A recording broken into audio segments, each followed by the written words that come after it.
أعوذ بالله من الشيطان الرجيم.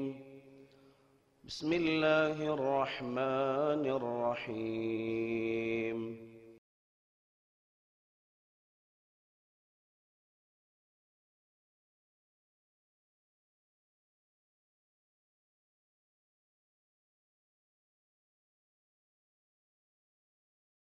السلام عليكم ورحمة الله وبركاته. إن الحمد لله نحمده ونستعينه ونستغفره ونؤمن به ونتوكل عليه ونعوذ بالله من شرور أنفسنا ومن سيئات أعمالنا. من يهده الله فلا مضل له ومن يضلل فلا هادي له وأشهد أن لا إله إلا الله وحده لا شريك له وأشهد أن محمدا عبده ورسوله أما بعد فإن أصدق الحديث كتاب الله وخير الهدي هدي محمد صلى الله عليه وسلم وشر الأمور محدثاتها وكل محدثة بدعة وكل بدعة ضلالة وكل ضلالة في النار. فأعوذ بالله من الشيطان الرجيم. بسم الله الرحمن الرحيم. يا أيها الذين آمنوا اتقوا الله حق تقاته ولا تموتن إلا وأنتم مسلمون. رب اشرح لي صدري ويسر لي أمري واحلل عقدة من لساني يفقهوا قولي. அன்பான சகோதரர்களே, பெரியவர்களே, தாய்மார்களே, இன்றைய ஹுத்பா பேருரையின் தலைப்பு இஸ்லாமிய பண்பாடுகளில் சில தலைப்புகளை பற்றி நாம் கடந்த வாரங்களில் பேசினோம். அதில் உண்மை பேசுதல், அவதூறு தவிர்த்தல், அந்த வரிசையில் இன்று இஸ்லாமிய பார்வையில் பொறாமை கொள்ளுதல். இந்த பொறாமை என்பது ஒரு இதயத்தை சார்ந்த ஒரு நோயாக இருக்கிறது. பொறாமை என்பது நம்முடைய ஈமானிய இதயத்தையே அழித்துவிடும். ஆரம்பத்தில் வானத்தில் நடைபெற்ற ஒரு பெரிய பாவம் என்று சொன்னால் அது பொறாமை என்கிற ஒரு பாவம்தான். ஆதத்துக்கும் ஷைத்தானுக்கும் மத்தியில் நடைபெற்ற அந்த மறுத்தல், சஜிதாவை மறுத்தல் என்பது அது பொறாமையினுடைய வெளிப்பாடு. அதனால்தான் வரலாற்று ஆசிரியர்கள் வானத்தில் ஏற்பட்ட பாவங்கள் என்கிற தலைப்பில் இந்த பொறாமையை கொண்டு வந்திருக்கிறார். அதே போன்று பூமியில முதலாக நடைபெற்ற கொலைக்கு முன்னால் நடைபெற்ற கொலைக்கு காரணமாக அமைந்த ஒன்றும் பொறாமைதான் காரணமாக இருந்தார். ஆதத்துடைய மகன், இரண்டு மக்களும் சண்டை போட்டு கொண்டது, ஒருவரை ஒருவர் கொலை செய்து விட்டார். இந்த அளவுக்கு கொலை குற்றம் நடைபெறுற அளவுக்கு அந்த குற்றம், அந்த தவறு நடந்தது என்றால் அதற்கு பொறாமை காரணம். அப்ப வானத்தில் ஆரம்பமாக நடைபெற்ற பாவமும் பொறாமை, பூமியில ஆரம்பமாக நடைபெற்ற பாவமும் பொறாமை. அப்ப இந்த அளவுக்கு பொறாமை என்பது ஒரு பெரிய தீங்காக இருக்கிறது. பொறாமை என்பதற்கு அரபியில ஹசத் என்று சொல்வார். ஹசத் என்பதற்கு உண்டான வர இலக்கணத்தை இமாம் ஜுர்ஜானி என்று சொல்லக்கூடியவங்க தங்களுடைய அகராதிகளை குறிப்பிடுகிற பொழுது, பொறாமைன்னா என்ன அர்த்தம்? ஒரு மனிதனுக்கு கிடைத்திருக்கிற அருள் கொடைகள், அருள் கொடைகள்னா எந்த அருள் கொடையா இருக்கலாம், பொருளாதார ரீதியான அருள் கொடை, அவருடைய வளர்ச்சி, அல்லது அவர் பதவி உயர்வு என்று இப்படி எந்த அருள் கொடையாக இருக்கலாம், அழகு அல்லது நல்ல பண்புகள் என்று எதுவாக இருந்தாலும் அந்த வளர்ச்சியை, அந்த தகுதியை மற்றொருவர் பொறாமைப்படக்கூடியவர் அது அவருக்கு இல்லாமல் ஆக வேண்டும் என்று நினைப்பது மட்டுமல்லாமல் அது தனக்கு இருக்க வேண்டும் என்று ஆசைப்படுவது. இதுதான் பொறாமை. இப்படியான எண்ணத்தில் நம்முடைய செயல்பாடுகள் இருக்குமானால் அதற்கு ஹசத், அதான் பொறாமை. ஒருவருடைய நல்ல விஷயம் அல்லது அவருடைய வளர்ச்சி அழிந்து அவர் தரைமட்டம் ஆகிவிட வேண்டும், நான் அதை விட உயர்வாக இருக்க வேண்டும் என்று இப்படி நினைப்பதுதான் அல் ஹசத், பொறாமை என்கிற வரையிலக்கணத்தை கொடுத்திருக்கிறார். அப்ப இந்த வகையான பொறாமையை தான் ரசூலுல்லாஹி ஸல்லல்லாஹு அலைஹி வஸல்லம் கண்டித்திருக்கிறார்.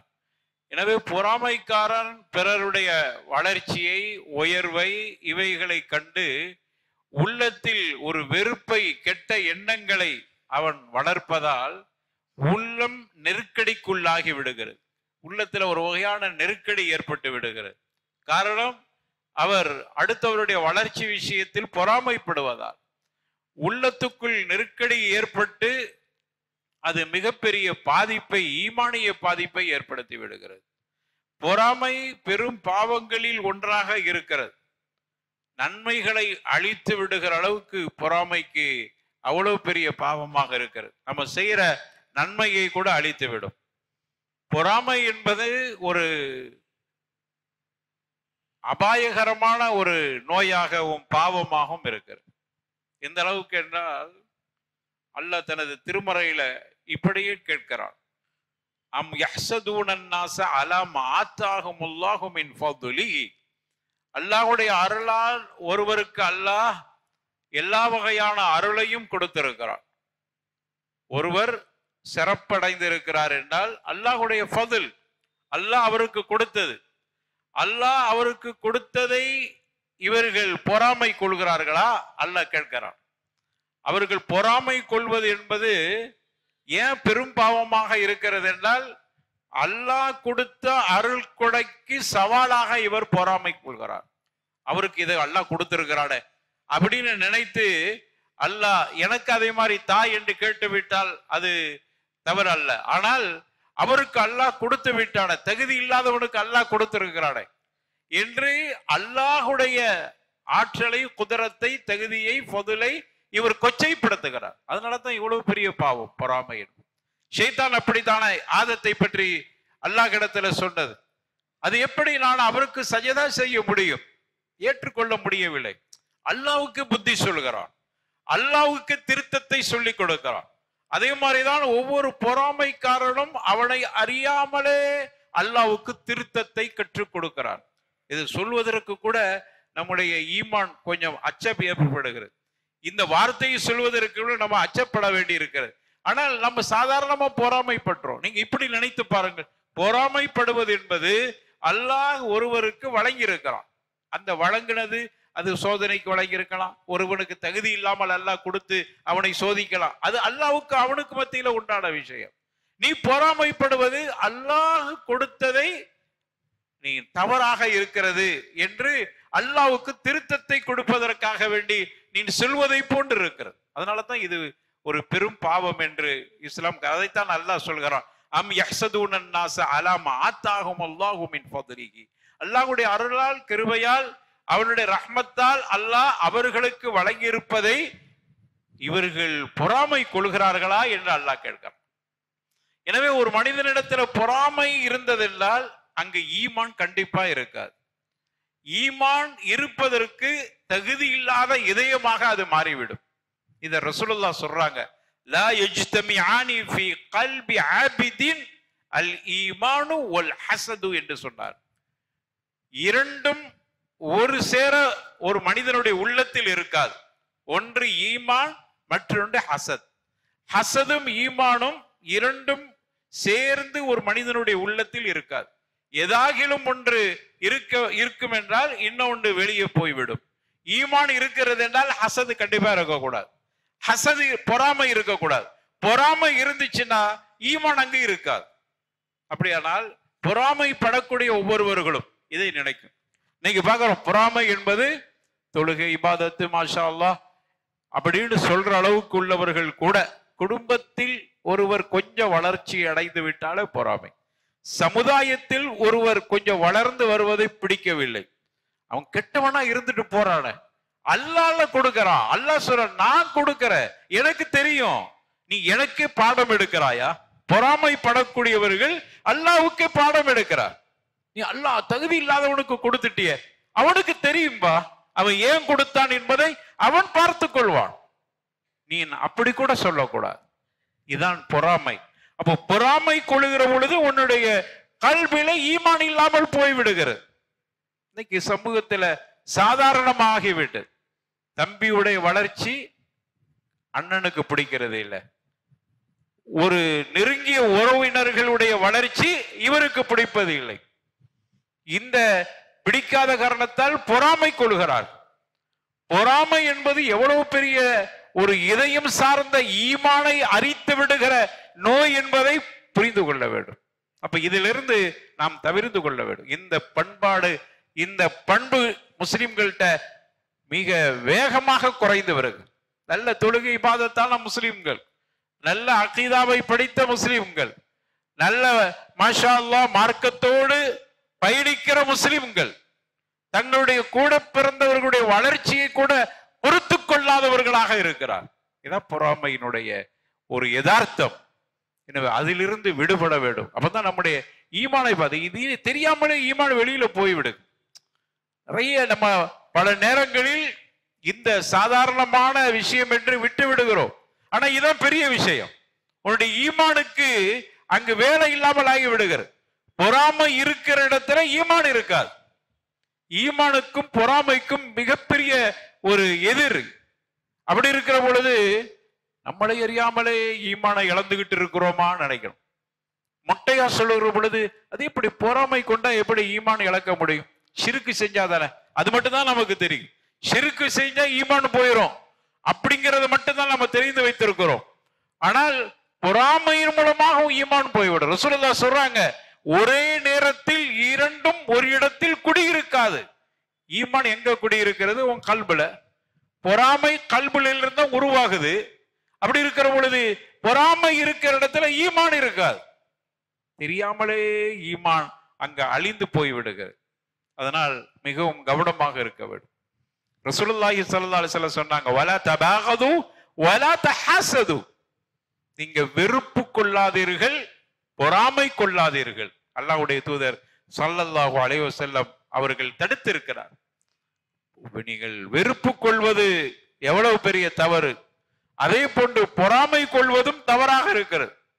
வகூனு இபாதல்லாஹ், அவர்கள் எல்லோரும் யார்? இவர்களெல்லாம் அல்லாஹ்வின் அடியார்களாக இருக்கிறார். இஹ்வானா, உங்களுடைய சகோதரர்கள். அப்படி நினைச்சுக்க, உன்னுடைய சகோதரர்கள் இவர்கள் வளர்ச்சி அடைவதை நீ ஏன் பொறாமைப்படுகிறாய்? அல்லாஹ்வுடைய தூதர் ஸல்லல்லாஹு அலைஹி வஸல்லம் சொன்னாங்க.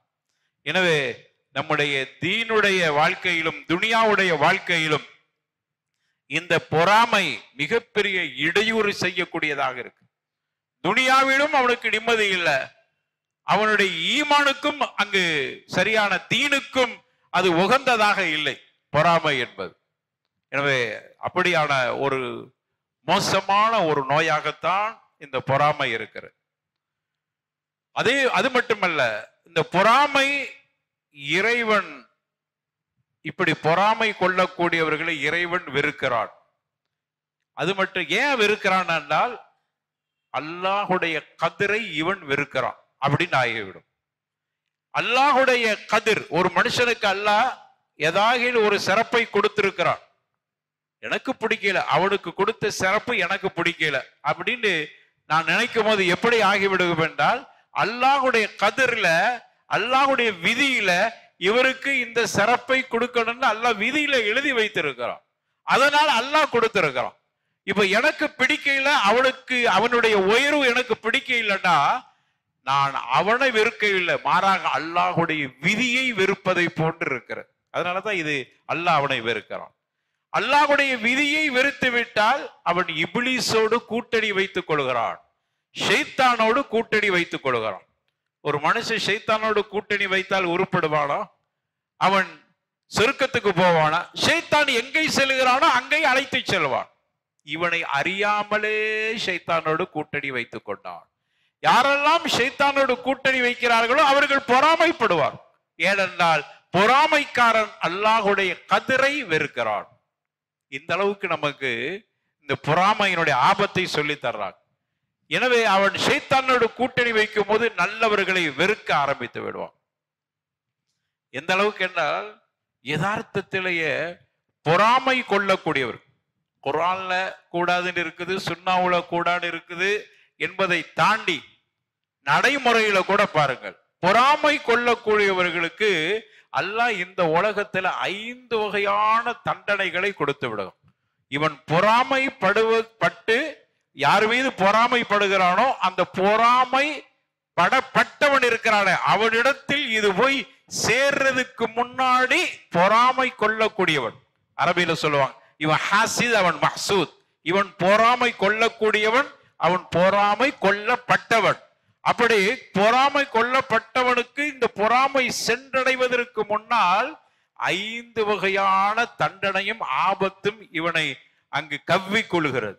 பொறாமை பிடித்தவன், இவனுக்கு இப்படி ஆகி போச்சே, இவன் இவ்வளவு உயர்வு ஆயிட்டானே, இவ்வளவு பொருளாதாரத்தில் இப்படி ஆயிட்டானே, அவன் அழிஞ்சு போகணும், அவனுக்கு அதெல்லாம் இல்லாம ஆகணும் அப்படின்னு இவன் பொறாமைப்பட்டு அவன் அழிந்து போகிறதுக்கு முன்னாடி இவனுக்கு 5 வகையான பாதிப்பு இருக்கிறது.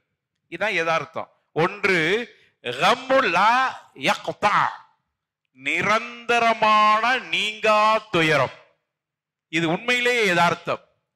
இப்படி ஆயிட்டேன்னு நினைத்து நினைத்து இவன் துயரப்படுகிறான். இது தொடர்ந்து அந்த துயரம் இருக்கும். சில பேருக்கு துயரம் வரும், கஷ்டம் வரும், நெருக்கடி வரும், கொஞ்ச நேரம் இருக்கும், அல்லது ஒரு நாள் இருக்கும், அல்லது சில வேளை இருக்கும்.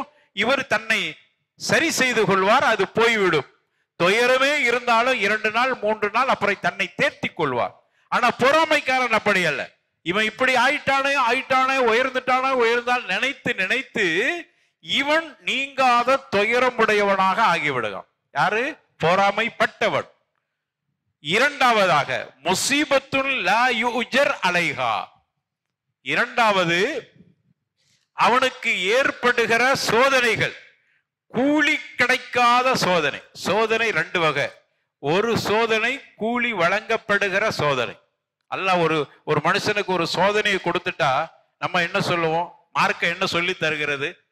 அல்லாஹ் சோதிக்கிறான், நல்லதுக்கு சோதிக்கிறான், உங்களுக்கு அதுல கயிறை வைத்திருப்பான், நன்மையை தருவான் அப்படின்னு சொல்றோமா இல்லையா? அது ஒரு சோதனை. இன்னொரு சோதனை அல்லாஹ் கொடுக்கிற தண்டனை. ஒருவனுக்கு அல்லாஹ், அதான் சோதனை 2 வகையா பிரிப்பாங்க. ஒரு சோதனை அல்லாஹ் அவருடைய பாவத்தை மன்னிப்பதற்கு கொடுக்கிற சோதனை. ஒரு சோதனை அல்லாஹ் அவருக்கு உயர்வை கொடுப்பதற்கு கொடுக்கிற சோதனை. இன்னொரு சோதனை அல்லாஹ் அவருக்கு தண்டனை கொடுப்பதற்காக வேண்டி கொடுக்கிற சோதனை. அப்போ ஒருவனுக்கு சோதனை வருகிறது என்றால் அல்லாஹ் கூலி கொடுக்கிறான்னு அர்த்தம். ஆனா பொறாமை கொள்றவனுக்கு சோதனை வந்தால் அவருக்கு கூலி கிடைக்காத சோதனை, அது தண்டனைன்னு அர்த்தம். அல்லாஹ் தண்டனையை கொடுத்தாராம். மூன்றாவதாக, முதம்மத்துல்லா யுஹ்மது அலைஹா. அவரை அல்லாஹ் இழிவுபடுத்திக்கிட்டே இருப்பான். பொறாமைக்காரனை இழிவுபடுத்திக்கிட்டே இருப்பான். இவன் அவனை இழிவுபடுத்தணும்னு நினைச்சுக்கிட்டே இருந்து கடைசியில இவனை அல்லாஹ் இழிவுபடுத்திக்கிட்டே இருக்கிறான். போற இடங்களெல்லாம் இவனுக்கு இழிவுகள். இப்படி எல்லாம் நினைச்சிட்டா இஸ்லாமிய சமூகம் எவ்வளவு சகோதரத்துவமாக இருக்கும். இன்னைக்கு வெறுப்பு, பொறாமை, ஒருவனை அழிக்க வேண்டும் என்று திட்டமிடுதல், உயிரை கூட எடுத்துடலாம் அப்படிங்கிற அளவுக்கு பொறாமை கொள்ளக்கூடியவர். அவனை அடிக்கிறதுக்கு ஏதாவது வாய்ப்பு இருக்குதான்னு பாக்குறான். ஏன்? அவனோட உயர்வு இவனுக்கு பிடிக்கல. அவரு உயர போறது இவனால் ஒத்துக்கொள்ள முடியவில்லை. அப்போ அதனால் இவன் இழிவடைகிறான். இது மூன்றாவது விஷயம். நாலாவது, இறைவனுடைய கோபத்திற்கு உள்ளாக்கப்படுகிறான். ஏன் கோபத்துக்கு உள்ளாக்கப்படுறான்? நாளை கொடுத்திருக்கிறேன், நான் அவனுக்கு கொடுத்திருக்கிற அந்த செல்வங்களை, செல்வாக்கை நீ அல்லாஹ் இப்படி அவனுக்கு கொடுத்திருக்கிறான அழிக்கணும்னு நினைக்கிறிய. அப்ப என்னுடைய விதியை நீ மதிக்க இல்லை, அதனால அல்லாஹ் கோபப்படுகிறான். இது 4வது விஷயம். 5வது, பாபு தௌஃபீக். நல்லுதவி, அல்லாஹ்வின் உதவி என்று சொல்லுகிற நல்லுதவின் வாசல் அடைக்கப்பட்டு விடும். நல்லுதவியே கிடைக்க, தௌஃபீக்குங்கிற தௌஃபீக்கே கிடைக்காமல் ஆகிவிடும். அல்லாஹ்வின் நல்லுதவியே இல்லாமல் ஆகிவிடும். இந்த 5 வகையான தவறுகளுக்கு அவன் தண்டனைகளுக்கு உள்ளாக்கப்படுகிறான். பொறாமை கொள்ளக்கூடிய, இப்ப நம்ம சொல்றதல்ல, பொறாமை கொள்ளக்கூடியவர்கள் அவங்களுக்கு புரிந்திருக்கும். ஆமா, சரிதானே, நம்ம அவன் அழியணும் நினைச்சு நம்ம தான் அழிஞ்சுக்கிட்டு போறோம். நம்ம தான் கவலை. காலையில எழுந்த உடனே அவனுக்கு எதா ஆயிட்டான்னு பார்த்தா அவருக்கு இன்னும் செல்வாக்கு கூடுது, இவனால ஒத்துக்கொள்ள முடியல. அல்லது அவரு வியாபாரத்துல பெரிய ஆள் ஆயிட்டாரு, இவனால ஒத்துக்கொள்ள முடியல. அல்லது அவருக்கு வேற வகையான சிறப்பு கிடைக்குது, இவன் அதனால அழிந்து போகிறான், அதனால இவன் கவலைப்படுகிறான். நீங்கா துயரம். அப்ப இது எவ்வளவு பெரிய பாதிப்பு, உன் உள்ளத்தை பாதித்து விடும் பொறாமை கொள்ளுதல். அதனாலதான் இஸ்லாம் அதை இந்த அளவுக்கு வெறுக்கிறது. அதனால் பொறாமை என்பதை நாம் விட்டொழிக்க வேண்டும். பொறாமை என்பது நன்மையை கேட்கிறதை விட்டும் தடுக்கும், நன்மையை கேட்கிறத தடுக்கும், ஹக்கை ஏற்றுக்கொள்வதை தடுக்கும். இன்னும் சொல்ல வேண்டுமானால் யூத கிறிஸ்தவர்களுடைய பண்பு. நம்ம யூதர்களை வெறுக்கிறோம், கிறிஸ்தவர்களை வெறுக்கிறோம், யூத அப்படி பண்ணிட்டான் இப்படி பண்ணிட்டான், அதெல்லாம் இருக்கட்டும். ஓங்கிட்ட யூத கிறிஸ்தவர்களுடைய குணம் ஓங்கிட்ட இருக்கிற அந்த ஈன குணம் உன்னுடைய கல்புல இருக்கிறது. இது என்னுடைய கற்பனையில சொல்ல இல்லை, அல்லாஹ்வே குர்ஆன்ல சொல்லி காட்டுவான். பொறாமைப்படக்கூடியவர் யார் தெரியுமா? ஒத்த கசீரும் மின் அஹ்லில் கிதாப் அப்படிங்கிறான். யூத கிறிஸ்தவ வேதக்காரர்கள், வேதக்காரர்களை பொறுத்தவரையில ரொம்பவும் விருப்பப்படுகிறார்கள், அதிகமானவர்கள் விருப்பப்படுகிறார்கள். ரவயதுனக்கும் மின் பஅதி ஈமானிக்கும் குஃபாரன், நீங்கள்லாம் ஈமான் கொண்ட பிறகு உங்களுடைய ஈமானை விட்டு விட்டு நீங்கள்லாம் குஃபாரா காஃபிரா போகணும் என்று சொல்லி யூத கிறிஸ்தவர்கள் விருப்பப்படுகிறார். ஏன் விருப்பப்படுறாங்க? அல்லாஹ் சொல்றான், ஹஸதன் மின் இன்தி அன்ஃபுஸிஹிம் மின் பஅதி மா தபய்யன லஹுமுல் ஹக், உண்மை தெளிவாக வந்த பிறகு அவருடைய உள்ளங்களில் ஏற்பட்ட பொறாமைங்கிறாள். அப்ப யாருடைய பண்பு இது? யூத கிறிஸ்தவர்களின் பண்பு. ஒரு முஸ்லீம்கிட்ட கேட்கிறோம், யூதனை கிறிஸ்தவனை வெறுக்கிறீங்களான்னு கேட்கிறோம். ஆமான்னு சொல்லுவான். வெறுக்கிறதா? அவனை உண்டு இல்லைன்னு ஆக்கிடணும். ஏனென்றால் இந்த மார்க்கத்துல கூடுதல் விளையாடுனவன் அவன் தான். இந்த மார்க்கத்துல இன்னைக்கு இஸ்லாமியர்கள்ட்ட ஏற்படுகிற எல்லா குழப்பத்திற்கும் அவன் தான் காரணம். அவனை அழிக்காம விடும். அதெல்லாம் இருக்கட்டும், முதல்ல நீ கல்புல பொறாமை இருக்குதே, அது அவனுடைய பண்பை நீ உள்ளத்துல வச்சுக்கிட்டு அவனை எங்க அழிக்க போறது? அதனாலதான் அவன் வளர்ந்துகிட்டே போறான். நீ அழிக்கணும்னு நினைத்து நீ அழிஞ்சிட்டு போறான். முதல்ல அவன் அந்த பொறாமை பண்பை தூக்கி வெளியில போடு. இது நான் சொல்றது, பொறாமை என்பது ஒரு தனி மனிதனுடைய விஷயம் அல்ல, உலகளாவிய ஒரு மிகப்பெரிய பயங்கரமா ஆகிவிட்டது. இன்னைக்கு ஒரு இஸ்லாமிய நாடு இன்னொரு இஸ்லாமிய நாடு மேல அவனுக்கு ஒரு வகையான பொறாமை. அவன் வளர்ச்சி அடைகிறது இவனுக்கு பிடிக்க மாட்டேங்குது, இவன் வளர்ச்சி அடைகிறது அவனுக்கு, அதான் பொறாமை. அதனால் என்ன ஆகிவிட்டது? 50% ஒரு ஆய்வு சொல்கிறது, ஒரு மக்காலாத்தில் குறிப்பிடுகிறார்கள், அரபு இஸ்லாமியர்கள் கிட்டத்தட்ட 50க்கும் அதிகமான சதவீதத்தினர் அகதிகளாகவே இருக்கிறார்கள். 50க்கும் அதிகமான சதவீதத்தினர். இப்போ அரைவாசியில முக்காவாசிய தொடப்போகிறது, அகதிகளாக இருக்கிறார். இதுல வேடிக்கை என்னவென்று சொன்னால், யூத கிறிஸ்தவர்களை காட்டிலும் அதிகமான அதிகாரத்தை வைத்திருப்பவர்கள் அவர்கள் தான் இஸ்லாமியர்கள். இப்ப என்னாச்சு? உங்களுடைய அதிகாரங்கள் எல்லாம் வெற்றி அடையவில்லை. ஏன்? இன்னைக்கு பார்க்கிறோமா இல்லையா? ஒரு சிறிய நாடு என்ன ஆட்டம் போடுகிறான். இஸ்லாமியர்களை கருவறுத்து விட்ட பெரும் பகுதியினர் என்னத்தை போற நிறுத்திட்டான் போயிட்டான் அப்படி இப்படின்னு சொன்னாலும் வெற்றி நமக்காக இருக்கிறது என்று ஒரு சமாதானத்துக்கு வந்தாலும் கூட எத்தனை இஸ்லாமியர்களை இழந்திருக்கிறோம், எத்தனை பெண்களை, எத்தனை குழந்தைகளை இழந்திருக்கிறோம். ஒண்ணும் செய்ய முடியல. ஏன் அப்படி? பொறாமை.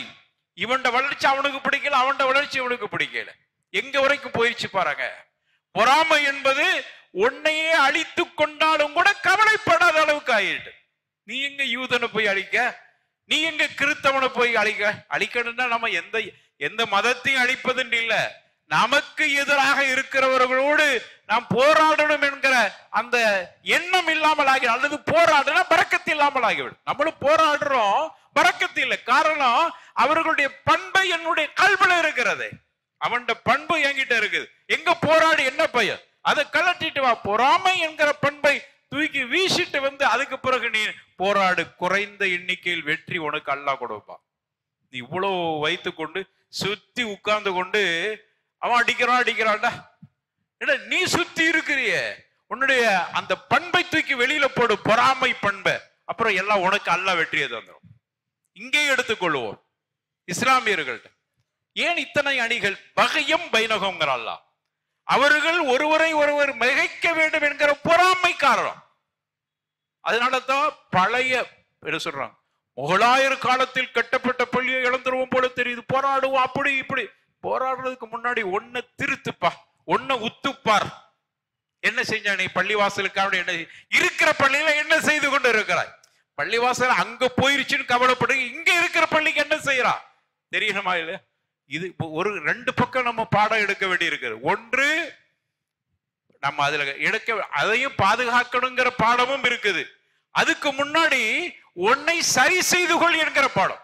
இருக்கிற பள்ளியில சண்டை பிடிக்கிறா, இருக்கிற பள்ளிகள் நீதிமன்றங்களாக இருந்த பள்ளிவாசல்கள் இன்னைக்கு பள்ளிவாசல்கள் வழக்குகள் நீதிமன்றத்துக்கு போய்விட்டு. நம்ம பேசுறோமா இல்லையா? பள்ளிவாசல்லாம் அந்த காலத்தில் நீதிமன்றங்களாக இருந்தன, இன்னைக்கு பள்ளிவாசலுடைய வழக்குகள் எல்லாம் நீதிமன்றத்தில் இருக்கின்றன. வெக்கமா இல்ல நமக்கு? நம்மளே கேட்டிருக்கோம், எல்லாத்துக்கும் சேர்த்துதான். நமக்கு வெக்கமா இல்ல? அந்த பள்ளி போகுதுன்னு போராடுன்னு சொல்ற முன்னாடி உன்னோடு முதல்ல போராடு, போராடு, உன்னோடு போராடு. பொறாமையுத்திக்கு வெளியில் வீசு, எல்லாம் ஒன்றிணைந்துருவாய். எல்லாம் ஒன்றிணைந்து விட்டால் அல்லாஹ்வுடைய வெற்றி தன்னால வந்துடும். இங்க இந்த அடிப்படையை நம்ம புரியாத வரைக்கும் வெற்றி சும்மா பேரளவுல பேப்பர்ல எழுதி படிச்சுக்கிற வேண்டியதான். அப்படித்தான் ஆயிப்போச்சு இன்னைக்கு உள்ள நிலை. அப்போ பொறாமையில் அவ்வளவு பெரிய ஒரு மோசமான நிகழ்வுகள் இருக்கிறது என்பதை புரிந்து கொள்ள வேண்டும். எனவே அருமையானவர்களே, பொறாமை ஒரு ஆபத்தான நோய். இப்பமே நம்மை மாற்றிக்கொள்வோம். முதல்ல நம்முடைய குடும்பத்திலிருந்து பொறாமை உணர்வை வெளியில போட்டுருவோம். இப்படி ஒவ்வொருத்தரும் அந்த பொறாமையிலிருந்து விடுதலை அடைந்து விட்டா நிச்சயமாக சமூகம் ஒன்றிணைந்து விடும், ஜமாஅத் ஒன்றிணைந்து விடும், மஹல்லா ஒன்றிணைந்து விடும், ஊர் ஒன்றிணைந்து விடும். அவ்வளவு ஹசது பொறாமை எல்லாத்தையும் வச்சுக்கிட்டு அவர்கிட்ட போய் அஸ்ஸலாமு அலைக்கும் கல்புல அவனை அழிக்கணும்னு நினைச்சுக்கிட்டு அஸ்ஸலாமு அலைக்கும் எங்க ஒற்றுமை வரும்? எங்க முதல்ல கல்புல உள்ள பொறாமையை தூக்கி வீசு. நீ அவனை நேசிக்கிறாய் என்பதற்குடைய அடையாளம் என்ன? அவனுக்கு வேண்டி துஆ செய். அல்லாஹ் கொடுக்கிற ஃபதுலை அழிக்கணும்னு நினைக்கிறியப்பா, அல்லாஹ் கொடுக்கறான். உன் கையில இருந்தா கொடுத்தா நீ உனக்கு அல்லாஹ் தானே தர்றா. அல்லாஹ் கொடுக்கிற ஃபதுலையே அழிக்கணும்னு நினைக்கிற நீ அல்லாஹ்வுடைய கதிரையே சவால் விடக்கூடியவனாக இருக்கிற பொழுது எப்படி வெற்றி அல்லாஹ் கொடுப்பான்? எப்படி என்ன ஒரு மூமின் என்று நான் சொல்லிக்கொள்ள முடியும்? இது எல்லாத்துக்கும் உண்டான பாடம். இது யாரையோ மையப்படுத்தி அல்ல, அந்த பாடம் முதல்ல என்கிட்ட இருந்து வரட்டும் என்கிற அந்த சிந்தனையோடு இதை சொல்கிறேன். அதனால நம்ம எல்லாரும் நம்மை மாற்றிக்கொள்ள வேண்டும் என்பதுதான் அடிப்படையாக இருக்கு. ரசூலுல்லாஹ் சொன்னாங்க, ஆகிர் ஜமான் கடைசி காலம் வருகிற பொழுது ஒரு 6 விஷயம் நடக்குன்னாங்க, சொல்லி காட்டுறாங்க. ரொம்ப கவலையா தா உல் உமம், அதை சொல்லும் போது தாண்டாங்க, நோயின்றாங்க. கடந்த கால சமூகத்தினுடைய நோய், அந்த சோதனை என்னுடைய உம்மத்திற்கும் வரும் அப்படின்னாங்க. அது நோயின்றாங்க. ஒன்று அஷர், இரண்டாவது பதர், மூன்றாவது தக்காசுர் சொல்றாங்க. அஷர் முதல்ல நன்றி மறத்த, அல்லாஹ் கொடுக்கிற நியமத்துக்கு நன்றி மறக்கிறது மட்டுமல்ல, வளர்த்து விட்டான அவனுக்கே நன்றி மறந்த. ஆரம்பம் அங்கிருந்து ஆரம்பிக்கும். என்ன இவர் வளர்த்து விட்டார், வளர்த்து விட்டவனையே மறக்க சொல்லுவாங்களே. ஏன்னா ஏறின ஏணியவே தள்ளி விடுற கதை. அந்த ஏணி தானப்பா இவ்வளவு ஒசரத்துக்கு போறதுக்கு உனக்கு வழி கொடுத்தது. உனக்கும் அவனுக்கு எவ்வளவு பிரச்சனை இருக்கலாம். முதல்ல ஆசரை நிறைய குடும்பங்கள்ல இதான் பிரச்சனை. அவன் வளர்த்து விட்டுருப்பார், கஷ்டப்பட்டு இருப்பார், படிக்க வச்சிருப்பார், அல்லது ஏதாவது வழிகாட்டி இருப்பார். சிறிய அளவுல ஒரு உயர்ந்து போறதுக்கு ஏதாவது சிறிய அளவு ஒரு துரும்பை அசைச்சிருப்பார். அஷர் அதை மறந்து நன்றி கெட்டவனா ஆகி விடுகிறார். ஒரு காலம் வரும், அந்த காலத்துலதான் இன்னைக்கு இருக்கிறோம். வளர்த்து விட்டவர்களை எல்லாம் எட்டி உதைக்கிற சமூகம் அதிகமாகிவிட்டு, பெற்றவர்களையே எட்டி உதைக்கிறான்னா இவன் யார மதிக்க போகிறான்? சரி, முதல் அஷர். இரண்டாவது சொன்னாங்க அல் பதர், மகிழ்ச்சியான நேரத்தில் அவன் இறைவன் மீது, இறைவன் கொடுத்த அருள் கொடைகள் மீது அவன் சந்தோஷப்பட்டு நன்றி சொல்றதுக்கு பதிலா அவன் மகிழ்ச்சியான நேரத்தில் தவறு செய்கிறான். நிறைய சந்தோஷம் வரும்போது தவறு நடக்க, நிக்காஹ் சந்தோஷமான விஷயம், அதுல பாருங்க நிக்காஹ் என்று சொல்கிற பொழுது தவறு வந்துகிட்டே இருக்கு, பிழைகள் நடக்குது. மகிழ்ச்சியில சந்தோஷத்துல அதெல்லாம் செய்யத்தான் செய்வான், கண்டுக்கிறாதீங்க சொல்றோமா இல்லையா? அப்ப இப்படி சந்தோஷமான நேரத்தில் அதிகமான தவறுகளை செய்யுது, நன்றி சொல்றதுக்கு பதிலா தவறு செய்யும். இது 2. 3வது தகாசுர், பொருளாதாரத்தை அதிகம் சேமிக்கணும்னு ஆசைப்படுவான்.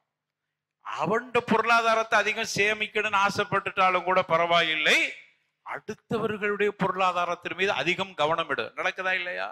சண்டை, 2 அடிக்கும் 3 அடிக்கும் சண்டை, 2 அடி முடுக்குக்கு சண்டை, 4 அடி முடுக்குக்கு சண்டை, நடந்து போறதுக்கு சண்டை. இந்த முடுக்கல நடந்து போக கூடாது. சரி, மூத்தா போயிட்டா உன் கபருக்குள்ளேயே உனக்கு சொந்தம் இல்லையப்பா, நினைக்கிறது இல்லை. அப்போ இது தகாசுர், அதிகப்படுத்தல். தனாஜுஷ் ஃபித்துனியாண்டாகும். அடுத்தது 4வதாக விவாதங்களும் தர்க்கங்களும் புரிவார்கள். துனியாவுல நடக்கிறதா, இது செய்யுங்கடா, அது ஏன் செய்யணும், பாத்தீங்கன்னா விவாதங்கள், எப்ப பார்த்தாலும் விவாதங்கள். நடக்குதா இல்லையா? ஒரு சின்ன பள்ளிவாசல், அல்லாஹ்வுடைய இல்லம், ஏதாவது நன்மையை சொன்னா கேட்டுட்டு போவோம், அல்லது தனிப்பட்ட முறையில் அவரை பார்த்து சொல்வோங்கிறது அல்ல, அங்கேயே விவாதங்கள். இப்படி விவாதங்களை நடத்துதல், தேவையில்லாத விவாதங்கள். 4வதாக வெறுப்பு கொள்ளுதல், ஒருவரை வெறுப்பு கொள்ளுதல். 5வதாக பொறாமை கொள்ளுதல். 6வதாக கொலை குற்றங்கள் அதிகமா நடக்கும். இந்த 6 வந்துருச்சுன்னா கியாமத்து பக்கத்துல வந்துருச்சுன்னு அர்த்தம். இந்த 6ம் கண்ணுக்கு முன்னாடி நடந்துகிட்டு இருக்கு. நம்ம தான் உஷாராயிக்கணும், நம்முடைய ஈமானை பாதுகாத்து கொள்ள வேண்டும். எனவே அல்லாஹ் ரப்பல் ஆலமீன் இப்படிப்பட்ட தவறுகள்ல இருந்து நம்மை பாதுகாப்பானாக. வாஹிரு தஅவானா அல்ஹம்துலில்லாஹி ரப்பில் ஆலமீன். அல்ஹம்துலில்லாஹ் வஸ்ஸலாத்து வஸ்ஸலாமு அலா ரசூலில்லாஹ் வ அலா ஆலிஹி வ ஸஹ்பிஹி அஜ்மஈன். அம்மா பஅத். அன்பான சகோதரர்களே, இந்த பொறாமை அதிலிருந்து நம்ம விடுபடுவதற்கு, அதிலிருந்து வெளியே வருவதற்குண்டான எளிய வழிகளை நமக்கு இஸ்லாம் கற்றுத்தருகிறது. என்ன செய்யறது? நானும் எவ்வளவோ பொறாமப்படக்கூடாதுன்னு நினைக்கிற என்ன அறியாமலே வந்துருது, அதை என்னால கட்டுப்படுத்த முடியல அப்படின்னு சொல்லக்கூடியவங்களுக்கு நம்முடைய மார்க்கம் தீர்வு சொல்லுகிறது. ஒரு 6 தீர்வு. ஆனா நேரம் நமக்கு இடம் தராது. இன்ஷா அல்லாஹ் வாய்ப்பு கிடைக்கிற பொழுது அதை நாம் படித்துக் கொள்வோம். குறைந்தபட்சம் இந்த உலகத்தை அதிகம் நேசிப்பதிலிருந்து உங்களை பாதுகாத்துக் கொள்ளுங்கள். இதான் மிக முக்கியமான விஷயம். இது அழிந்து போகிற உலகம், இப்படி நினைங்க. நினைச்சிட்டா பொறாமையிலிருந்து விடுபடலாம். ஒரு 10 அம்சங்களை உலமாக்கள் நமக்கு சொல்லி தராங்க. எனவே அதை அனைத்தையும் சொல்வதற்கு நேரம் இல்லை. குறிப்பாக உலக பற்றிலிருந்து பாதுகாத்துக் கொள்ளுங்கள். உலக ஆசைகளிலிருந்து வெளியில் வந்து விடுங்கள். ஆகிரத்தை நினையுங்கள். உலகத்தை ஒரு சாதாரணமா நினைத்து விட்டால் முடிந்த அளவுக்கு பொறாமை கொள்வதிலிருந்து நம்மை பாதுகாத்துக் கொள்ளலாம். எனவே அல்லாஹ் ரப்பல் ஆலமீன் அப்படிப்பட்ட ஆபத்திலிருந்து நாம் அனைவர்களையும் பாதுகாப்பானாக. வாஹிரு தஅவானா அல்ஹம்துலில்லாஹி ரப்பில் ஆலமீன் வலதிக்ருல்லாஹி அக்பர் வல்லாஹு யஅலமு மா தஸ்னஊன்.